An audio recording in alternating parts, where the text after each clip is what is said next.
ځینې خلکو داسې یو فکر وي چې هغه یې چېرې که کوم امام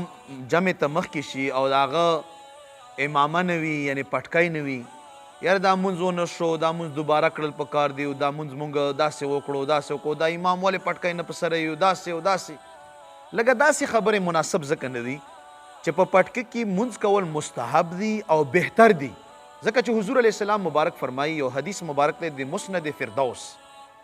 حدیثو کتاب دی نبی علیہ السلام مبارک فرمایي چې چا په پټکي کې یو مونځ وکړو